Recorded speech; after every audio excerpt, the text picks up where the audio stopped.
Hey everybody, this is Steve from GamersNexus.net. It is currently 5 a.m. where I am recording this from right now, which is the past because you are listening to this in the future, so it's like we're on two alternate realities. I am doing a new installment of Heat Signature, which is released every Saturday, and Heat Signature basically covers the lesser known games, the non-forefront games, and last week we talked about Cube World, which is a super awesome game. You should check it out. It's in the related videos.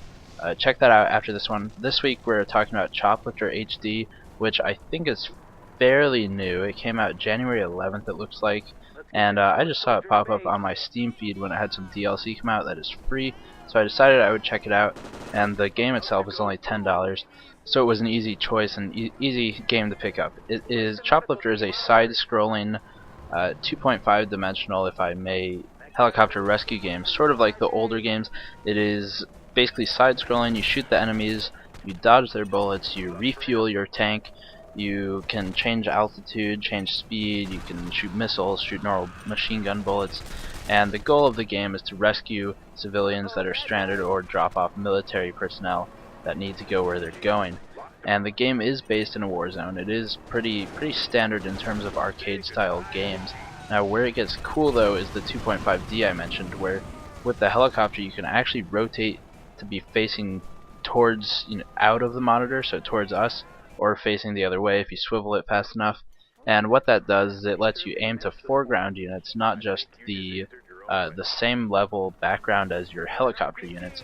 So you can aim at actually units that are basically closer to you or farther away from you, in the actual depth of the screen, not just the width.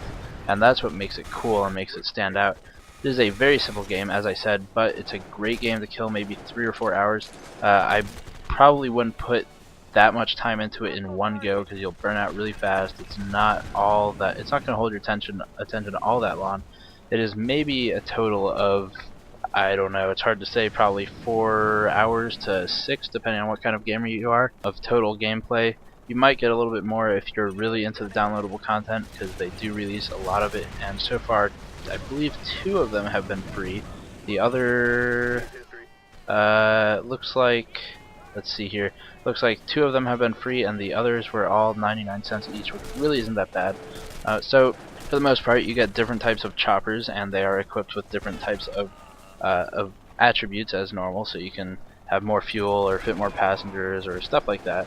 And of course there are different levels as you keep playing, and one of the cooler things is recent DLC added a zombie level, which we've probably all had enough of zombies at this point. I'm kind of getting sick of them myself, but this game does a really good job of it. It really actually reminds me a lot of Zombie Driver, which I'm considering covering in another one of these Heat Signature episodes.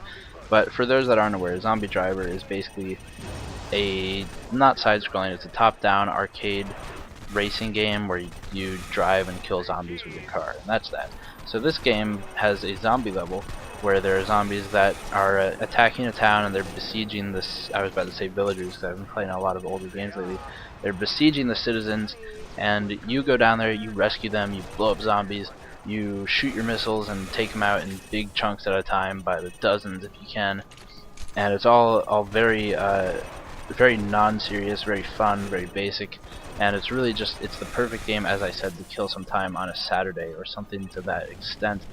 Choplifter HD isn't an extremely challenging game. It does have some very difficult levels though, but for the most part it is fairly average in terms of gaming difficulty when compared against other types of games that most of us listening to this, or casting this in my case, play. So it is not super challenging, but it is of relative difficulty if you get into the later levels and if you restrict yourself with usage of weapons. So that's there are definitely a lot of options there for expanding the play and for helping it live on, especially with this DLC. And actually the game has really impressive voice acting. It's not like it's the most resonant or the most impressive voices in the world. They don't have the golden voice or anything like that, but the voice acting itself is really well scripted. It has great one-liners. Actually, the pilot reminds me a lot of Johnny Bravo of all people, and there's some really good banter back and forth between the pilot and either the co-pilot or the guy in the base. He's basically another guy in the background, but some good banter, a lot of funny jokes, a lot of one-liners, and I suppose they could get old if you play it for 20 hours, but for the short kind of game it really won't. won't be one of those games where you mute the sound because of it or anything like that. It's pretty solid. There's really not a whole lot more to say. The video tells it all for the most part. Like I said, the cool part is that you can rotate your chopper and shoot out towards you or out in different directions, and then the whole dynamic where you basically land your chopper. You have to be careful, kill all the enemies surrounding the area, clear out the area just like Black Hawk Down or something, or some kind of mission. And once you've cleared out the area enough, you can land. You can still shoot while you're landed, so you can cover your citizens as they're boarding. And then once you've covered them, once enough of them get gotten on, you can take off and bring them to the helipad where they're rescued. At which point you go out again and you rescue some more, and that's the game.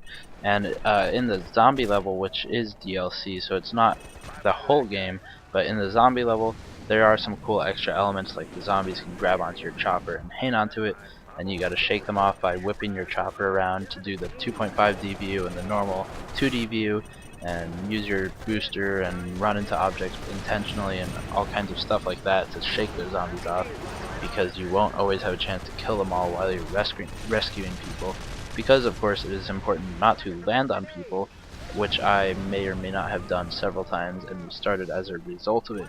But anyway, it's a pretty good game. You should check it out. It's called Choplifter HD. It's currently on Steam. Like I said, if it's not your kind of game, skip it. It's only a $10 game. It's not going to be a world of difference in the big picture, but it is a good game to kill some time, especially if you really enjoy some arcade style games, if you really enjoy side scrollers, and if you're just in general interested in the Unreal Engine or in the other applications of the Unreal Engine, or again interested in this whole 2.5D thing. And it is a simple game. It is single player on Steam for $10. See if there's anything else I can tell you about it. 5 DLC options currently available. Most of them are just extra choppers though, but it does prove that the developer is active, so that means there will be more in the future, which makes me excited about the future of this game. So I have had enough stumbling over my words. It is now 5:06 a.m. and I'm going to sign off for now. So I will talk to you guys next time. Look forward to the next heat signature, which I'm trying to decide. I might talk about the voxel-based RTS known as Castle Story, which I covered in a recent article, or I might even do some more, I might do a secret project that one of my friends has developed. It is called, I'm not going to tell you because it's a secret project, but stay tuned. There will be another one next Saturday, just like always, and that is all for Heat Signature.